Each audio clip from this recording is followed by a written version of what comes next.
नांदेड येथील पुरवठा अधिकाऱ्यांच्या श्री जगदीश बारदेवाड त्यांच्या कार्यालयासमोर त्यांच्या पत्नीचे आमरण उपोषण चालू मागील 4 दिवसापासून।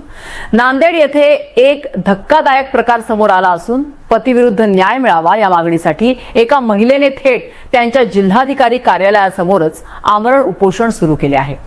विशेष म्हणजे संबंधित पती हे नांदेड येथील पुरवठा अधिकारी म्हणून कार्यरत आहेत। मिळालेल्या पत्नीच्या म्हणण्यानुसार पतीकडून होत असलेल्या मानसिक व कौटुंबिक छळाला कंटाळून महिलेने हा टोकाचा निर्णय घेतला आहे। तिने आपल्या निवेदनात पतीकडून होत असलेल्या अन्यायाची सविस्तर माहिती देत प्रशासनाकडे कारवाईची मागणी केली आहे।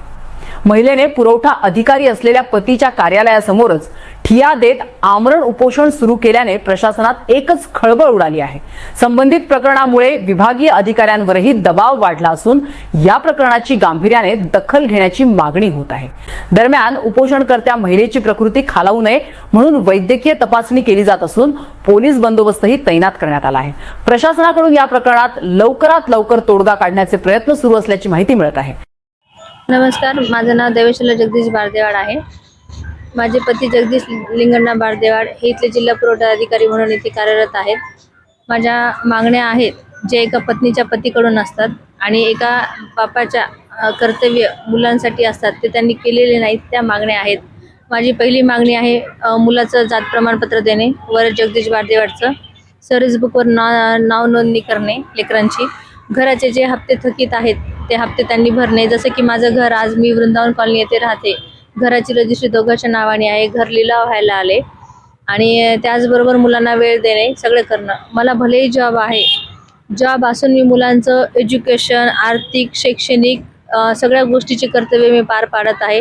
काय लागत नाही, घरामध्ये किराणा लागतो, मेडिसिन लागतं, मुलं लहान आहेत, हॉस्पिटल लागतं, मुलांची ट्यूशन आहे, मुलांची शाळा आहे, त्याचबरोबर माझी मुलं स्पोर्टमध्ये आहेत। काल तुम्ही पाहिले की मुलांना गोल्ड मेडल पण आहेत। आर्चरीचं साहित्य पण खूप महाग असतं, पुन्हा नेणं आणणं, ट्यूशनचा खर्च, प्लस माझं ऑफिसला जाणं येणं आणि घरामध्ये स्वयंपाक पाणी सगळे कर्तव्य मी माझे व्यवस्थितरित्या पार पाडते। म्हणजे एक हाऊसवाईफ कर्तव्य पार पाडते ती गोष्ट वेगळी आहे, पण एक जॉब वर्कर कर्तव्य पाळून सुद्धा साहेब 2 वर्षापासून लांब असून म्हणजे एक आई बापाचं पण कर्तव्य करत आहे आणि एक आईचं पण कर्तव्य करते। अशा दोन्ही भूमिका मला पार पाडाव्या लागत आहेत आणि ह्या भूमिका पार पाडताना मध्यंतरी माझी तब्येत ठीक नव्हती, माझं ऑपरेशन झालेलं होतं आणि मी छोट्या गाडीवर अपडाऊन करते। साहेबांकडे गाडी आहे, ॲपलचे फोन आहेत, हातामध्ये वॉच आहे आणि साहेबांकडे पद कुठला आहे, मूलभूत गरजा आहेत, बरोबर आहे, जे की स्वस्त धान्य असो, सिलेंडर असो, काही असो।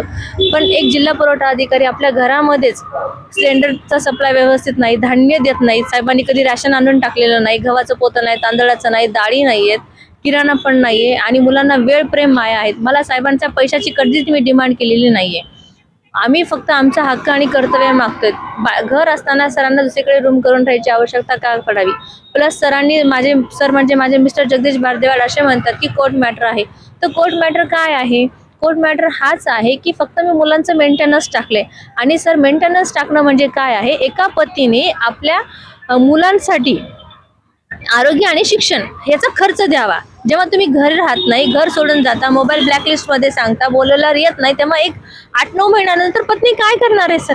मेंटेनन्स मागणार ना। मेंटेनन्स मागणं म्हणजे काय पत्नीने डिवोर्स घेतलेला नाहीये किंवा डायव्होर्स म्हणजे डोमेस्टिक व्हायलन्स ॲक्ट केलेला नाहीये किंवा महिला तक्रारमधून कुठलं तुम्हाला वॉरंट जारी केलेलं नाहीये।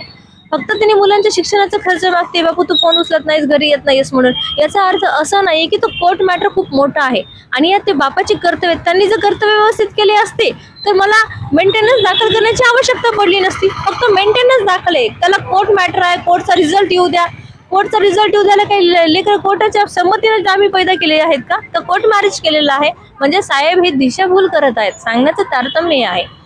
सरांनी त्यांची फक्त ह्याच्यामध्ये सर तुम्हाला कुठे पैशाची डिमांड दिसत आहे का? आणि माझे मुलं पण पैशाची डिमांड नाही करत आहेत, फक्त बापाचं प्रेम भेटावं म्हणत आहे। मला जॉब आहे म्हणून मी सगळे कर्तव्य पार पाडले। जर अशा सिच्युएशनमध्ये आम्हाला रस्त्यावर राहायची वेळ आली आणि मला जर जॉब नसला असता तर आमचे हाल कोणी खाल्ले असते का? 2 वर्षापासून माझ्या मुलांना रस्त्यावर अक्षरशः भीक मागावी लागली असती, माझे मुलं घडले असते का, शिकले असते का, एवढे वेल एज्युकेशन माझ्या मुलांना झालं असतं का? आज मला कुठलीच आर्थिक मदत नाही, घरही नाही, म्हणून माझ्यावर ही वेळ आलेली आहे इथे बसण्याची। आज घराला सील ठोकते म्हटलं तरी साहेबांना गम फुटाणा चालाय। आज इथे लेकरं फुटपाथवर झोपत आहेत, तापीने उलट्या होत आहे, तरी सरांना घाम येण्यात चाललाय. बाबाचे कर्तव्य कुठलेच नाहीयेत. मुलगा इथं बसलाय, साहेब तिथे एसी मध्ये आहेत, साहेबाकडे 2-2 ऍपलचे फोन आहेत, ऍपलची वॉच आहे, ते सगळं त्यांचं असावं.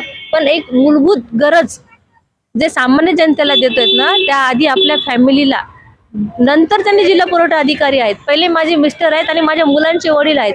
या 2 भूमिकेतले कर्तव्य त्यांनी व्यवस्थितरित्या पार पाडावेत, एवढीच माझी मागणी आहे. आणि एका पत्नीची मागणी रास्त आहे. कोणी त्याला काही करो, मी एंटरटेनमेंटसाठी नाही म्हणले, मी चांगल्या फॅमिलीतून आले.